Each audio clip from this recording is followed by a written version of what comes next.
You deserve it. That's what the voice whispers when you're standing in line at the coffee shop, when you're scrolling through your phone at 2 in the morning, when you're tired and broken and the world feels like it's pressing down on your chest. You deserve it. 3 words, a mantra, a lullaby sung by something that wants you asleep. And the terrible truth, the one they don't want you to understand, is that this voice doesn't belong to you. It was installed, programmed, calibrated over decades by people who studied how to make you reach for your wallet every time you feel the weight of being human. This isn't about willpower. This isn't about discipline. This is about a trap so elegant, so invisible, that most people die without ever knowing they were caught. Let me tell you what they don't teach you in school. The system you live inside, the one that feels like freedom, was designed in the ashes of the worst economic collapse in modern history. When the markets crashed in 1929, when men in expensive suits threw themselves from Wall Street windows, when bread lines stretched around city blocks, and children went to bed hungry, the people who built this country learned something important. They learned that an economy built on production alone is fragile. It can collapse. It can break. But an economy built on desire, on the constant aching need for more, for better, for newer, that economy is indestructible, because desire never sleeps.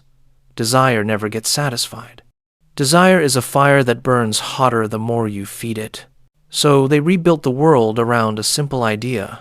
Make people feel incomplete. Make them feel like the life they have isn't enough. Then sell them the solution. Over and over, forever. And it worked. By the 1950s, America had transformed from a nation of savers into a nation of spenders.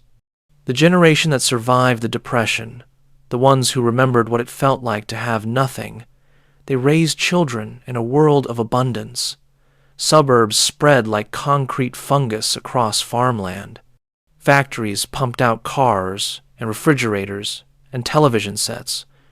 Credit cards were invented, thin plastic rectangles that turned future money into present pleasure. The American dream stopped being about security and became about consumption. You weren't successful because you were safe. You were successful because you bought things, the right house, the right car, the right gadgets to fill the empty rooms of your right house. But here's the thing about abundance. Here's the sick joke at the heart of it all. It doesn't make you happy. Study after study, decade after decade, the data comes back the same. Once you cross the threshold of basic security, once you have food and shelter and safety, more stuff doesn't correlate with more happiness. The curve flattens, goes sideways. Sometimes it even dips down, because the problem was never scarcity. The problem is that we're using material goods to solve spiritual problems. We're trying to buy our way out of loneliness, anxiety, meaninglessness, fear, and it doesn't work. It can't work. It's like trying to quench thirst by eating sand, but they can't tell you that. The entire architecture of modern capitalism depends on you not figuring this out. Because if you realize that the emptiness inside you can't be filled by purchasing, the whole thing collapses. The shopping malls close. The factories go silent. The advertising industry, that multi-billion-dollar machine designed to make you feel inadequate, it withers and dies. So instead, they do something brilliant. They take the very real pain you feel, the exhaustion and stress and anxiety of modern life, and they reframe it. They tell you that pain is a signal that you deserve a reward, that you've earned a little comfort, a little treat, the treat yourself trap. It sounds innocent, harmless. You work hard, after all. You deserve something nice, a fancy coffee, a new pair of shoes, a meal you didn't have to cook. These aren't big purchases. They're small, reasonable, justified, and that's precisely why they're so dangerous, because they're small enough to bypass your rational defenses. small enough that you don't categorize them as real spending. They're treats, rewards, acts of self-care. Your brain files them in a completely different category than real expenses. And while you're busy patting yourself on back for this tiny moment of pleasure, the numbers are adding up in the background. $5 here, $20 there, $50 on Friday because the week was hard and you deserve it. Let me show you how this works. Let's say you buy a coffee every morning. Not even an expensive one, just a regular coffee from a chain. $4. That's nothing, right? That's less than lunch, less than a movie ticket. It's background noise in your budget. Except $4 multiplied by 5 days a week is $20. $20 times 52 weeks is $1,040. Every year, for a decade, that's $10,400. For your working life, let's say 40 years, that's $41,600. But wait, here's the part that makes it truly devastating. If instead of spending that money, you invested it, if you put those $4 a day into an index fund averaging 7% annual returns, by the time you retired, you wouldn't have $41,600. You'd have over $750,000, $750,000, for coffee. They even have a name for this, the Latte Factor, coined by a financial author trying to wake people up to the mathematics of small daily spending. But here's the thing. When people hear about the Latte Factor, they usually react in one of two ways. Either they feel guilty and defensive, or they dismiss it entirely. They say, life is meant to be lived. They say you can't take it with you. They say deprivation isn't the answer. And they're not entirely wrong. Deprivation isn't the answer. But they're missing the point. The point isn't that you should never buy coffee.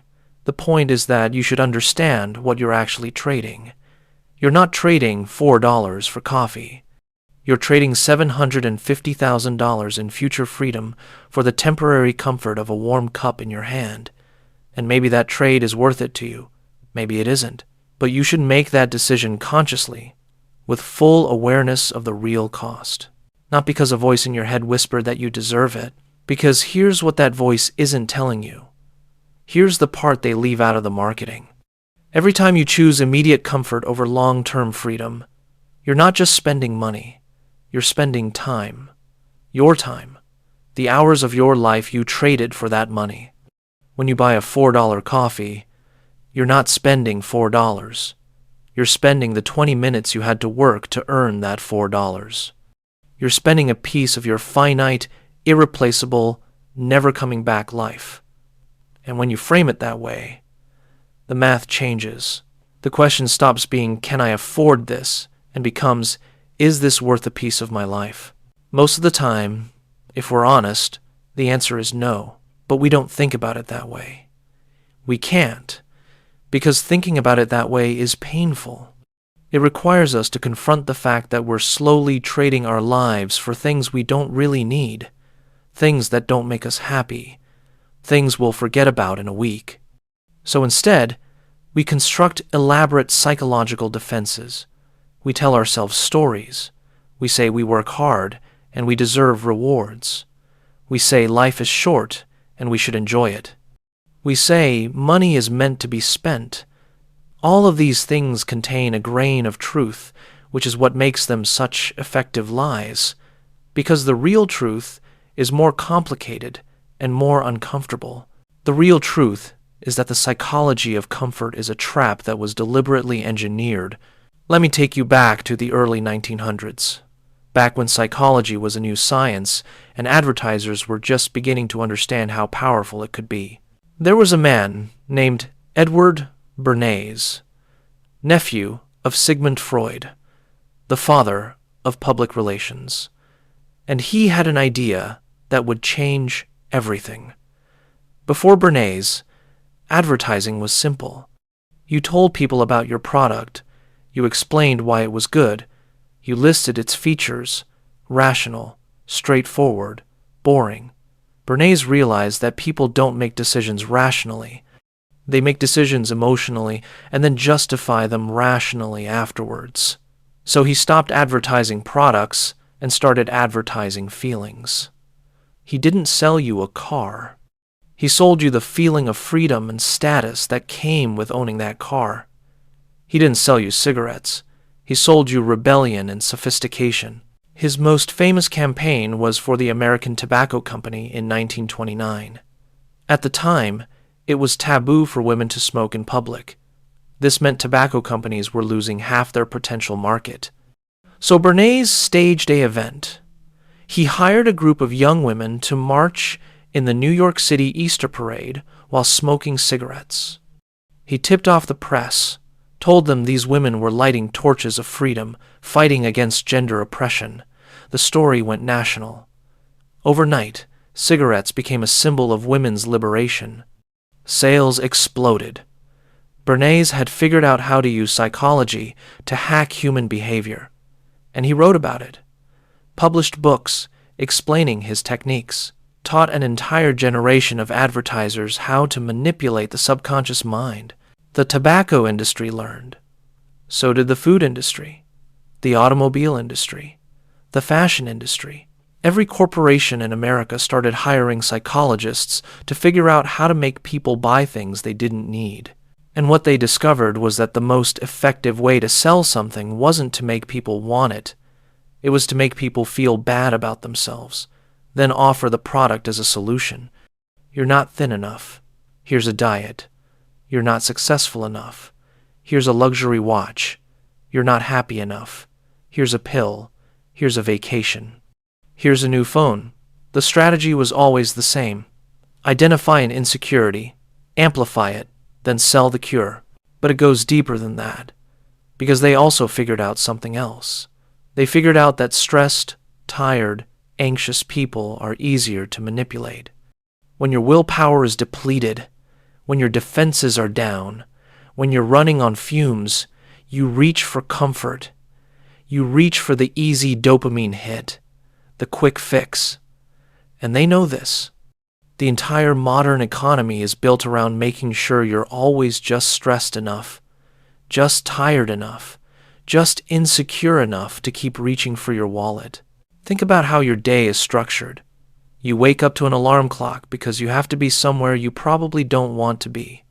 You commute, often in traffic, often squashed into public transportation with strangers.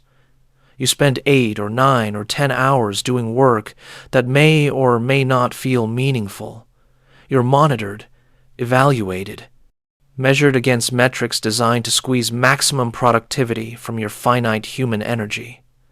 By the time you get home, you're exhausted, depleted. Your willpower is gone. And this is precisely when they strike. This is when the ads hit hardest. This is when delivery apps glow on your phone screen. This is when subscription services whisper that you deserve to relax. This is when the voice starts. You've worked hard today. You deserve a treat. And you do deserve rest. You do deserve comfort. But they've hijacked those real human needs and turned them into profit centers. Because real rest, actual restoration, doesn't cost money. Sleep is free. Meditation is free. Walking in nature is free. Deep conversation with someone you love is free. But those things don't generate revenue. So instead, they've convinced you that rest looks like consumption, that self-care means buying things, that you can't relax unless you're spending money on products and services designed to help you relax. It's a perfect closed loop. The system stresses you out, then sells you stress relief, which doesn't actually relieve the stress, which means you need more stress relief, which means more spending, which means more work, which means more stress. You see the trap now. It's not a moral failing on your part. It's not a lack of willpower. You're not weak or broken or undisciplined. You're operating exactly as designed inside a system that was carefully calibrated over nearly a century to produce this exact behavior. The treat yourself trap is just the consumer-friendly branding of a much darker truth. You're not treating yourself, you're medicating yourself. You're using spending as a painkiller for a life that hurts. And like any painkiller, it works in the short term. It does provide relief, a little hit of dopamine when the purchase goes through. A brief moment of satisfaction when you taste that expensive meal or put on those new clothes or unbox that gadget. But it doesn't last. It can't last because you haven't actually addressed the underlying problem. You've just numbed it temporarily. And here's the cruelest part. The more you do this, the more you need it. Because your brain is learning. It's creating associations. Stress equals spending. Sadness equals shopping. Anxiety equals treats. You're literally rewiring your neural pathways to seek retail therapy as the default response to negative emotions. And meanwhile, the actual problems, the real sources of your stress and sadness and anxiety, they're still there, getting worse, compounding. Because now, in addition to whatever was bothering you, you also have credit card debt. You have a closet full of things you don't use. You have subscriptions you forgot about. You have less savings, less security, less freedom, which creates more stress, which triggers more spending. The spiral tightens. So how do you escape? Let me be clear about something. I'm not going to tell you to live like a monk. I'm not going to suggest you eat rice and beans for every meal and never experience pleasure. That's not freedom. That's just a different kind of prison. The answer isn't deprivation. The answer is consciousness. The answer is understanding the difference between genuine self-care and self-sabotage masquerading as self-care. Real self-care doesn't deplete you. It doesn't leave you with less than you started with. Real self-care builds. It compounds. It makes you stronger, healthier, more capable, more free. A good night's sleep is self-care. Exercise is self-care. Cooking a nutritious meal is self-care. Learning a skill is self-care. Building relationships is self-care. Saving money is self-care, because money represents options and options represent freedom. These things require effort. They're not always fun in the moment, but they pay dividends. They make tomorrow better than today. Fake self-care, the kind they're selling you, does the opposite. It feels good now, but makes tomorrow worse. It's a loan against your future. Every dollar you spend on momentary comfort is a dollar you won't have for actual security. Every hour you spend seeking pleasure through consumption is an hour you didn't spend building something real. And I'm not saying you should never spend money on things that bring you joy. I'm saying you should be brutally honest about what actually brings you joy and what's just filling the void. Here's a test. Think about something you bought last month as a treat. Something you told yourself you deserved. Can you even remember what it was? Does it still bring you satisfaction? Or has it already faded into the background noise of your life? Now think about what you could have done with that money instead. Maybe nothing. Maybe it was truly worth it. But maybe, if you're honest, you'd trade that forgotten purchase for a little more breathing room in your budget. A little less anxiety at the end of the month.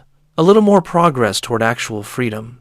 The radical solution isn't extreme frugality. The radical solution is rewiring your reward system entirely. It's teaching your brain that delayed gratification isn't deprivation, it's power. It's recognizing that every time you choose long-term benefit over short-term comfort, you're voting for a different version of your future. You're choosing the version where you're not trapped, not desperate, not living paycheck to paycheck while telling yourself you're treating yourself well. There's a concept in Stoic philosophy called negative visualization. The idea is simple. Regularly imagine losing the things you have, your home, your health, your freedom, not to make yourself miserable, but to recalibrate your sense of gratitude. to recognize that the absence of pain is itself a profound blessing. When you truly internalize this, when you viscerally understand that comfort is a privilege, not a right, the treat yourself mentality starts to crack. Because you realize that being able to make your own coffee in a warm kitchen is already a treat, that having food in your refrigerator is already abundance, that being healthy enough to walk outside is already luxury beyond what most humans throughout history ever experienced. This isn't about guilt. It's about perspective.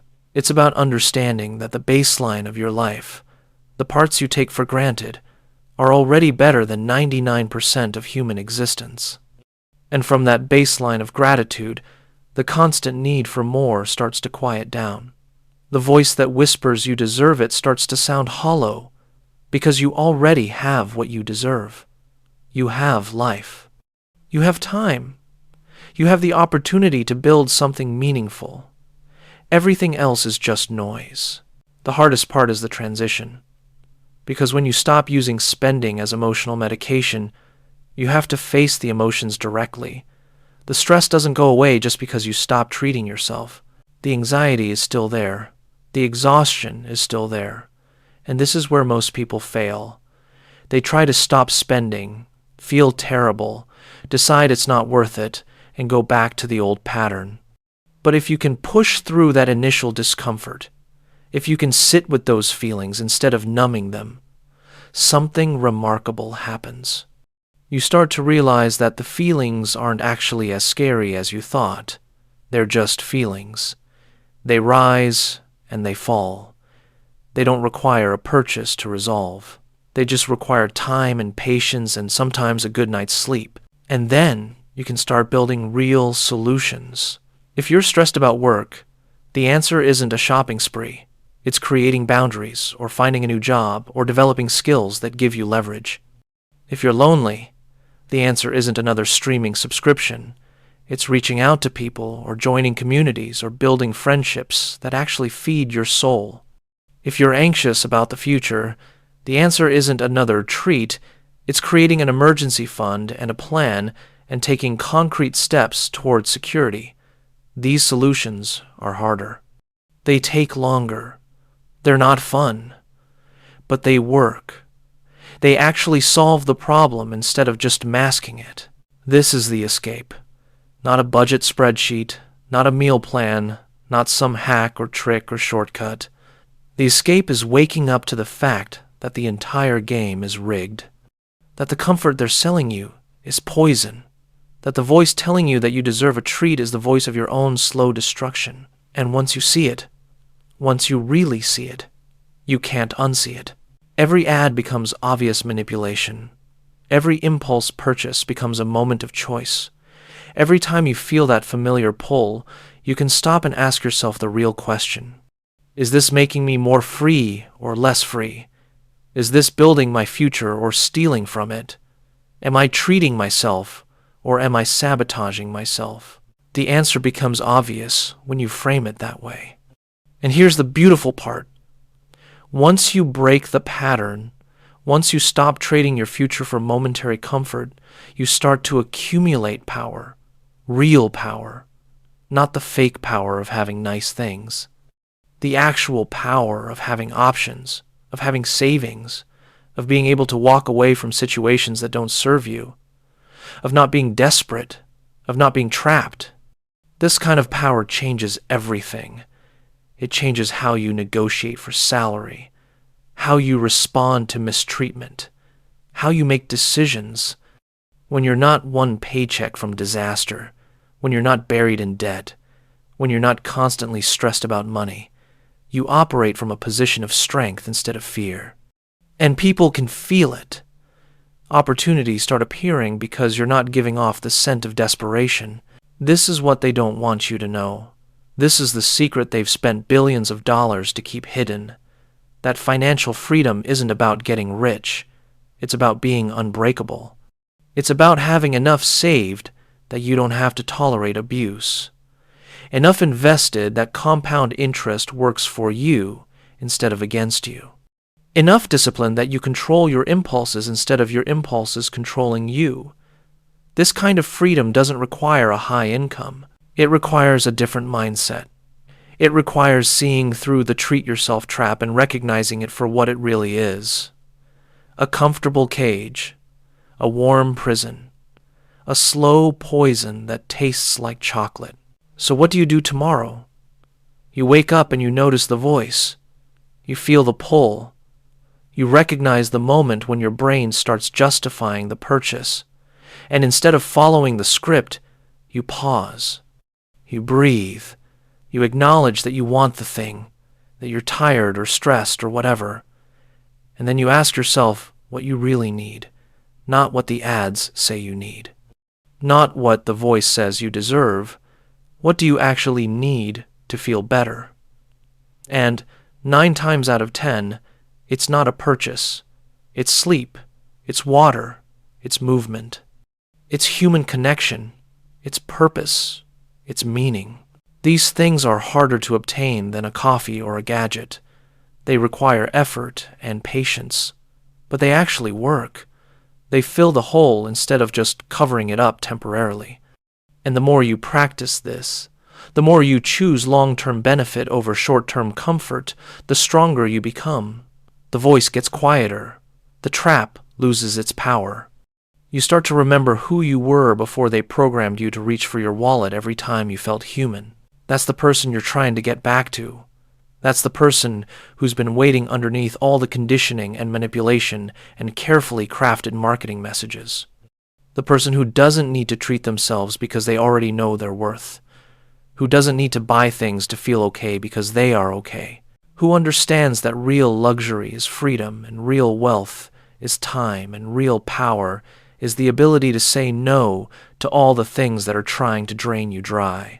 The treat yourself trap will always be there. The ads won't stop, the culture won't change, the voice will keep whispering. But you can change. You can wake up. You can see the trap for what it is and step around it. Not perfectly, not all at once, but gradually, one choice at a time, one moment of consciousness at a time, one decision to value your future self over your present comfort. This is how you escape. Not dramatically, not with some grand gesture, but quietly, persistently, by refusing to participate in your own slow destruction, by choosing differently, by remembering that every dollar you don't spend today is a piece of freedom you're buying for tomorrow. And that's the only treat that actually matters, the only reward worth having. The only self-care that isn't self-sabotage in disguise. Your future self is watching, hoping you'll make the choice that saves them, hoping you'll see through the comfortable lies and choose the uncomfortable truth. That discipline is freedom. That delayed gratification is power.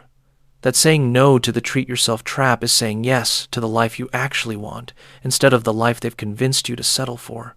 The choice is yours. It always has been.